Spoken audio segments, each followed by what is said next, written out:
viver plenamente? Bom, esse é o assunto que eu quero falar com você hoje. E a primeira e mais honesta pergunta que você poderia me fazer é: Rodrigo, antes de começar, você consegue viver plenamente? Ora, a intuição inicial demanda que eu responda com um sonoro sim. Caso contrário, por que você ia perder tempo em assistir um vídeo de alguém que vai falar sobre como viver plenamente e admite que ele mesmo não alcançou isto? Por outro lado, mesmo que eu responda confiantemente sim, eu vivo plenamente, isto não vai me livrar da mira da desconfiança. Vida plena, felicidade total, paraíso na terra parecem coisas utópicas demais para pessoas que pensam, que filosofam em demasia.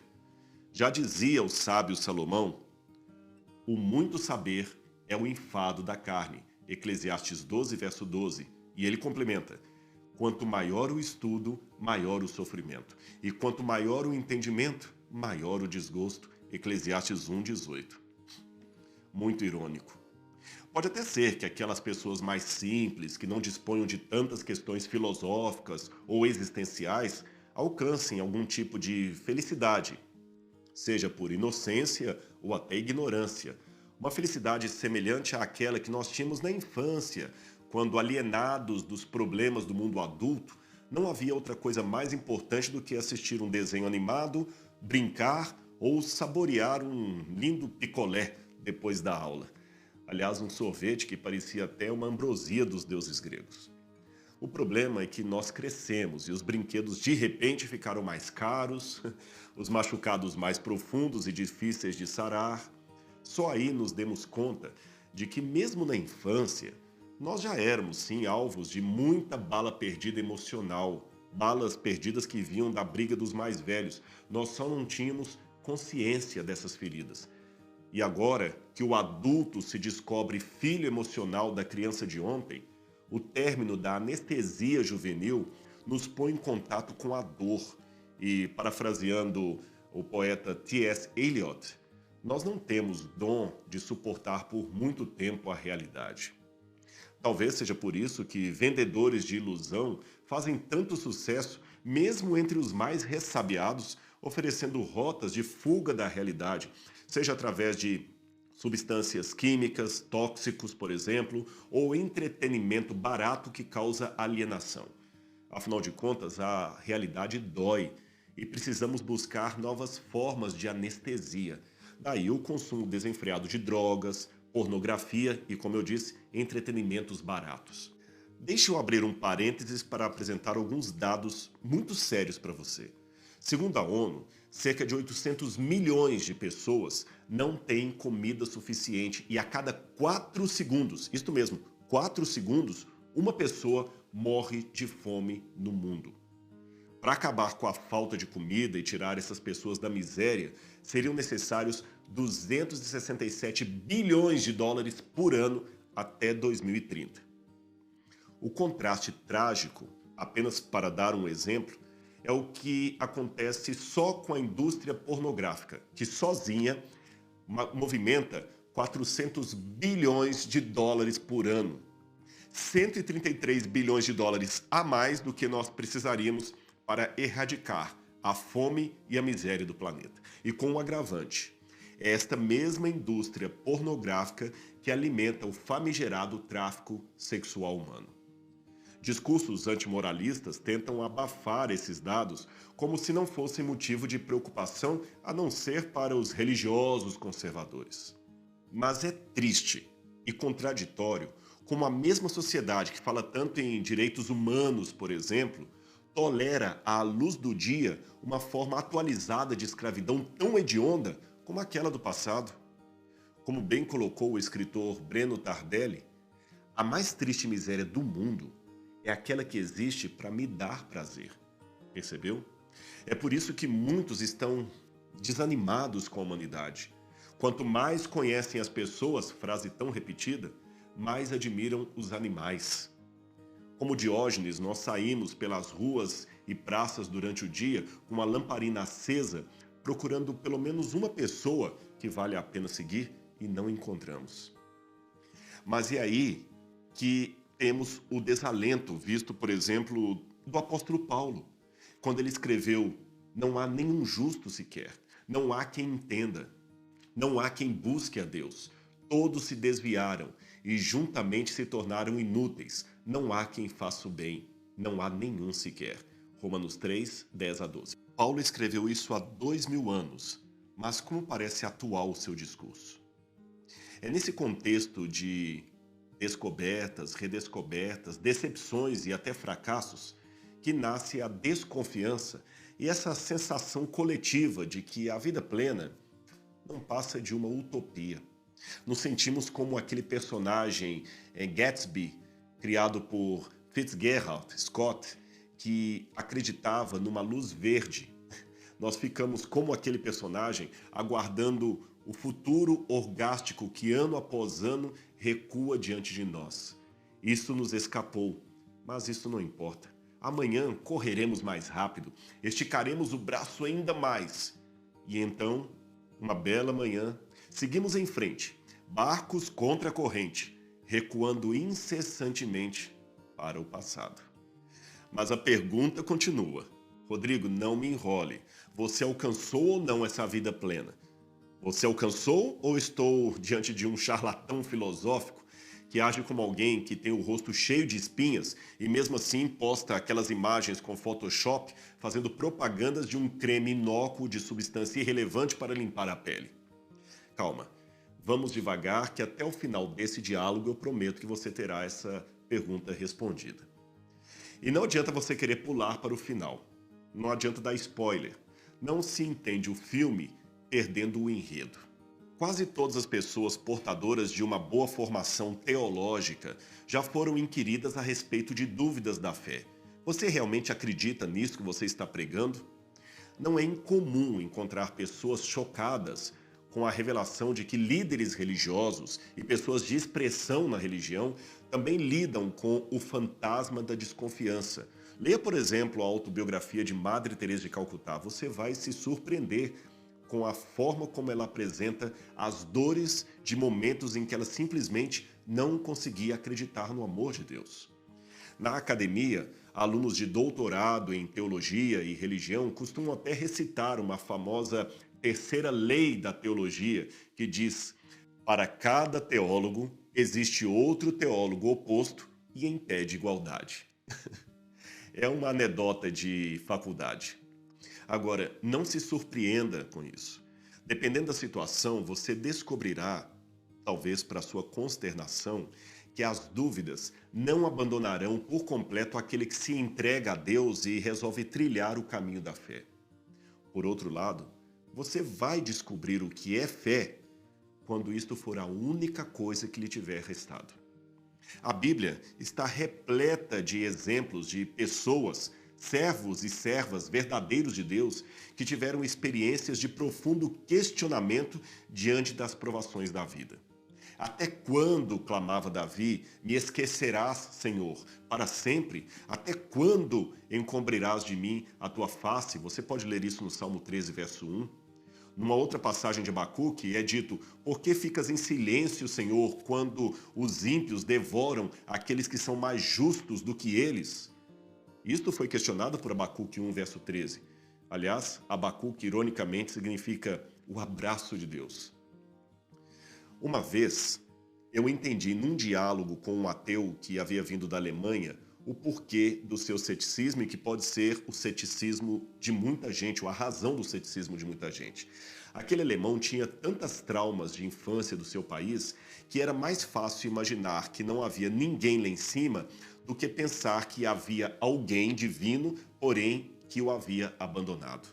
É menos ruim ser órfão de uma mãe que morreu na hora do parto do que ser órfão de uma mãe que abandonou você numa lixeira. A sensação de abandono pode gerar desconfiança e ódio de Deus. Então, entre o ódio e o descaso, o segundo parece mais vantajoso, pelo menos em termos emocionais. Por isso que muitas pessoas simplesmente não ligam para a ideia de Deus. Há também, é claro, aqueles que rejeitam a Deus pelo medo de serem confrontados com verdades que eles não querem admitir.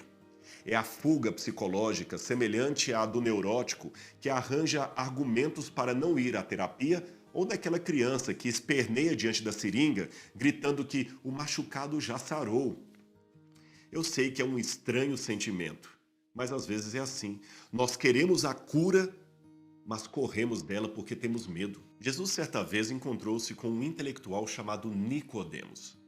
Na verdade, foi Nicodemos que procurou uma entrevista com Jesus às escondidas, à noitinha, talvez para evitar o preconceito dos seus colegas ou quem sabe até represálias. Jesus respeitou os medos do moço e resolveu conversar com ele. Na verdade, talvez fosse até mais velho do que Jesus. Porém, naquele diálogo, Cristo não escondeu de Nicodemos aquilo que ele realmente precisava ouvir. Meu amigo, você precisa nascer de novo. Apesar da grande cultura, ele não entendeu a princípio o que Jesus queria dizer. Talvez esperasse uma resposta complexa, cheia de aforismos e dialéticas, mas o que recebeu foi uma verdade simples e direta, que causou um nó na sua cabeça. Mais do que um conselho, uma charada ou uma dica, o que Jesus fizera foi um apelo direto ao coração daquele homem. O que muitos precisam entender, e talvez você mesmo que está me vendo nesse momento, é que Jesus não veio à Terra para tornar você melhor pai, melhor mãe, melhor funcionário, melhor membro da sociedade. O Evangelho não oferece apenas melhoria, o Evangelho quer transformação, renascimento. O grande problema é que preferimos a analgesia que nos deixa bem do que a cura definitiva. Nós não queremos ser salvos, embora desesperadamente clamamos por salvação. É uma atitude bipolar que nós vemos em muitas pessoas. E é por isso que a busca por conexões com a vida nem sempre é isenta de conflitos, especialmente emocionais. Crescer dói. Curar dói mais ainda, especialmente se o processo da cura e da salvação se dá em meio a um grande conflito. E se você se lembrar da lição 10, eu expliquei para você que nós estamos numa guerra cósmica, do bem contra o mal, e não há tréguas. E com um detalhe, nesta guerra, os dois lados querem você. Daí a necessidade de Deus lutar por você e com você. Por que Deus luta comigo? É porque Ele quer me treinar para a batalha. Ele quer me preparar para ser um soldado. E não se prepara um soldado num ateliê de costura. É o combate simulado que o capacita para as verdadeiras batalhas. Veja o caso de Jacó. Nascido com um nome que por extensão veio a significar enganador em hebraico, ele vivia sempre à margem escura de ser alguém que não era digno de confiança. Aliás, engano era o termo que resumia toda a sua vida, ora enganando, ora sendo enganado. Vale a pena ler a história de Jacó no livro do Gênesis. Mais tarde, Jacó passou a se chamar Israel, um novo nome com um novo significado dado pelo próprio Deus. Eu vou explicar isso para você. Na cultura do Antigo Oriente Médio, o nome significava a história de vida de uma pessoa, de modo que mudar literalmente de nome significava mudar literalmente de vida. E como Jacó conseguiu essa mudança? Lutando ardorosamente, consigo mesmo e com Deus. Eu explico por quê. Esta luta que Deus tem com a gente, muitas vezes, é para nos treinar, como eu falei, mas também é porque nós resistimos à cura, nós resistimos à salvação. Sabe aquela criança que o pai tem que conter porque ele está esperneando para não tomar a injeção? Deus, às vezes, tem que fazer isso com a gente. É por isso que nessa luta consigo mesmo e com Deus, o próprio Jacó saiu sequelado. E às vezes, a luta da cura deixa sequelas, por mais estranho que pareça. Deus, na forma de um anjo, apareceu no fim de uma madrugada e preparou um cenário de luta com Jacó que certamente se identifica com muitas terapias de choque que seriam desenvolvidas no futuro por diferentes linhas terapêuticas. Mas foi algo talvez ainda mais profundo do que isso. Era a alma de Jacó que estava em jogo ali. E foi na luta desenfreada com o suposto anjo que Jacó pôde ter o seu nome, a sua vida e a sua realidade todos transformados. Ele agora não era mais Jacó, era Israel. Nome que literalmente significa aquele que luta com Deus. E o mais importante, ele venceu. Esta mesma batalha de Jacó está sendo travada hoje, todos os dias. Na verdade, talvez nesse momento. Deus não obriga ninguém a aceitá-lo, mas também não desiste facilmente. Entenda que Deus luta por você como um pai de amor que suplica incessantemente ao filho pródigo que volte para casa. Deus, meu amigo, Deus é como uma mãe em desespero tentando salvar um filho de uma casa que está pegando fogo. Você poderá não entender por que Deus permite que algumas coisas aconteçam com você e impede outras. Mesmo assim, eu te suplico, confie em Deus. Lembre-se que justamente por não determos todo o conhecimento do mundo, faz-se necessário que muitas vezes, em muitas situações, pela fé, nós nos sujeitemos à voz, à visão ou ao trato de um especialista. Isto acontece quase sempre, afinal, nós somos leigos em 99,9% de todo o universo de saberes que está ao nosso redor. Lembre-se também que, por mais esperto e inteligente que você seja, o especialista poderá fazer coisas que não farão o menor sentido na sua cabeça. Até o grande Einstein admitia com frequência, em sua correspondência com Freud, as dificuldades que ele tinha para compreender as obscuras regiões da vontade, do sentimento e do inconsciente humano. E Freud, por sua vez, também admitia que não captava nem o início das bases da teoria da relatividade do seu amigo Einstein. Ora, se dois grandes gênios poderiam admitir que tinham dificuldade um de entender a especialidade do outro, por que eu vou insistir em querer saber mais do que o especialista e, nesse caso, censurar os atos do especialista maior que é Deus? Veja que irônico. Mesmo sabendo que erros médicos afetam 138 milhões de pessoas por ano no mundo, ainda assim, se eu estiver doente ou sofrer um acidente, vou implorar para que me levem para um hospital, porque apesar dos muitos erros médicos, aqueles profissionais ainda são a melhor opção que eu tenho. Ora, se eu sou corajoso bastante para entregar a minha vida nas mãos de um cirurgião que é humano e falho, por que serei reticente para entregar a minha vida nas mãos de Deus, o único especialista que não comete equívocos? O Fausto de Goethe é uma obra que prepara bem o epílogo da conversa que eu quero ter com você hoje. Ela é a própria imagem das inquietudes da vida do autor, das suas lutas, da sua tragédia que ele acabou transportando para o romance. O texto ilustra também a luta de todo ser humano moderno em busca de significado, entendimento e também de plenitude de vida.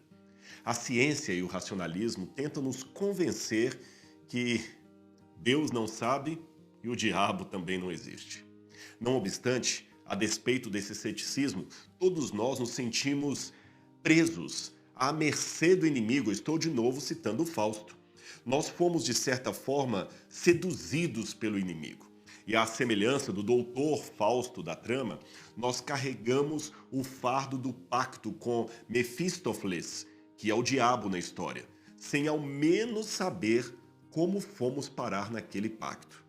Só sabemos que, assim como a serpente do Éden, o demônio, nosso e o de Fausto, oferece conhecimento em troca de servidão, paixão em troca de amor e eternidade em troca de sujeição. Na continuidade da trama, Mefistófeles, que é o demônio, visita a Deus no céu e ao lado dos anjos discursa sobre a infelicidade e a miséria humana. Ele admite que a inteligência e a razão pouco servem, pois ao final todos nos tornamos brutos. O problema está verdadeiramente narrado no livro do Gênesis. Nós fomos seduzidos pelo conhecimento do bem e do mal que a serpente oferecera e acreditamos na oferta. De fato, nós estamos até enfadados de tanto conhecimento. A sensação que temos às vezes é de que quanto mais informação acumulamos, menos felizes nós somos. Só para você ter uma noção, todos os anos são produzidos 1,5 bilhão de gigabytes em informação impressa. ou também em forma de filme ou arquivos magnéticos. Mas isso dá, em média, 250 megabytes de informação para cada homem, mulher e criança do planeta.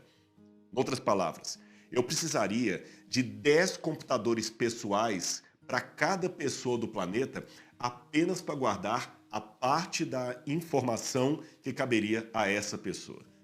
Numa outra comparação, eu li esses dias que apenas uma edição normal do The New York Times conteria mais informação do que uma pessoa comum poderia receber durante toda a sua vida vivendo na Inglaterra do século XVII.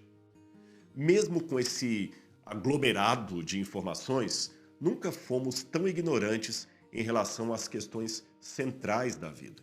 O conhecimento, conforme admitiram Rockmeier e Adorno, ambos da escola de Frankfurt, o conhecimento para eles é uma forma de ilusão, instrumento da astúcia para quem trabalha com a racionalidade. Vamos à Bíblia? Olha o que ela diz. Onde está o sábio? Onde está o erudito? Onde está o questionador desta era? Acaso não tornou Deus louca a sabedoria do mundo? Visto que na sabedoria de Deus o mundo não o conheceu por meio da sabedoria humana, agradou a Deus salvar aqueles que creem por meio da loucura da pregação. 1 Coríntios 1, 20 e 21. No final do enredo de Fausto, cansado da sabedoria vinda de uma montanha de livros que o cercava, ele não anula o valor da cultura, mas percebe que existe vida e salvação fora dos livros e fora da academia. Uma cena de salvação, então, é encetada na trama. Fausto encontra-se com Deus. Agora, da fantasia de Goethe para a vida real, não estaria na hora de você também se encontrar com Deus, se encontrar com Cristo? Eu quero dizer que Ele anseia salvar você. Basta deixar que Ele faça o trabalho. O seu papel é só aceitar e não atrapalhar. O resto é com Ele. O que lhe dirige essas palavras, agora estou falando de mim mesmo, eu sou alguém que fui alcançado por essa graça de Deus. O processo de cura e maturidade tem durado toda a minha vida e eu sei que vai ficar comigo durante a vida toda. E eu confesso, não tenho medo de dizer, eu não alcancei a perfeição ou a impecabilidade. Eu ainda cometo erros, cometo pecados, dores ainda me afetam, lágrimas rolam pelo meu rosto. Contudo, eu posso afirmar para você que eu adquiri uma certeza existencial que, apesar dos muitos protestos e argumentos do materialismo, está forte dentro de mim. Eu sei aqui dentro, na minha alma, no meu coração e na minha mente, que eu não sou apenas fruto de um acaso, de um acidente cósmico. Sim, eu descobri, meu amigo, que há um propósito na minha vida, há um Criador que cuida de mim. As coisas ruins são passageiras e as agradáveis apenas uma degustação do paraíso que me aguarda. As profecias da Bíblia me permitem conhecer o enredo da história e o que está nos bastidores dele. E na marcha e na contramarcha das nações, eu posso ver Deus atuando para o seu propósito final, que é a felicidade humana. Aliás, lembro aqui agora que foi o próprio Nietzsche que disse certa vez: se tivermos um porquê na vida, então enfrentaremos qualquer como. Plenitude de vida? Depende. Quando a nossa alma está enferma, nem o tudo será o bastante. Porém, quando nós permitimos a cura divina e a presença de pessoas que nos amam e um contato constante com a espiritualidade, aí eu posso dizer, a choupana se transforma num palácio. E até uma situação triste num hospital pode se tornar um ambiente, um cenário de amor. Não, eu não terei tudo, mas aquilo que eu tenho será o suficiente. É claro que nem tudo são flores. O Evangelho não me trouxe a ilusão de uma realidade cor-de-rosa. Há percalços pelo caminho e pode ter certeza, eu os enfrento todos os dias. Não alcancei toda a plenitude, mas alcancei paz com Deus. E estou feliz. Sim, eu estou feliz. Vivo a minha vida sabendo que, de fato, eu tenho relação com o sagrado. Não sou apenas uma existência. Sou um ser vivo nas mãos de Deus. Decepcionado? Pode ser. Talvez você esteja se sentindo como Dorothy, ao descobrir no final que o mágico de Oz era apenas um ser humano como ela, perdido ali na Terra, naquela terra estranha. Talvez aí, nessa descoberta de Dorothy, estaria a graça e a beleza do enredo. É provável que as indústrias de cosméticos precisem de um rosto perfeito para anunciar os seus produtos. Mas a janela da vida requer um rosto mais familiar, um rosto real, um rosto de verdade. Nós queremos alguém que entenda o que é sentir dor, sentir frio, decepção. Há pessoas que são feitas de plástico. Você rasga a veia delas e não sai sangue, sai água. Para falar ao coração, nós precisamos de gente como a gente. Pessoas que desçam da torre de marfim e admitam o medo do escuro, o medo da tragédia e mesmo admitindo medo, peguem em nossa mão para que não nos sintamos sozinhos. Pessoas que possam ser o rosto de Deus para a humanidade. Aliás, não foi exatamente isso que o glorioso Deus fez ao trocar a sua glória para viver confinado num corpo humano? Porém, eu aprendi que a vida costuma me dar muito do mesmo. Se eu me permito ser luz, que trevas poderão existir em meu redor? Não se trata de soberba confessional, mas de sensação de segurança. Uma segurança que eu admito me vem de uma verdadeira relação com o sagrado. Deus deixa de ser um tema que eu estudo para ser uma pessoa com a qual eu me relaciono. Ele se torna tão real que quase dá para tocá-lo. Meu amigo, minha amiga, você que está me assistindo. Certezas do coração são sentimentos que agem como o sabor de um sorvete gostoso. Não são irracionais, porém a razão pura não alcança explicá-los. Não há teorema, silogismo ou enunciado que ensine o momento do gosto, da sensação. A única coisa que nós podemos fazer neste momento é testemunhar para o outro quão agradável é a experiência que estamos tendo e convidar o outro a experimentá-la também. E é exatamente isto que eu faço com você agora, nesse momento. Que tal dar uma chance para o sagrado? Você não gostaria de experimentar Deus na sua vida? Eu falo para você, vale a pena viver com Deus.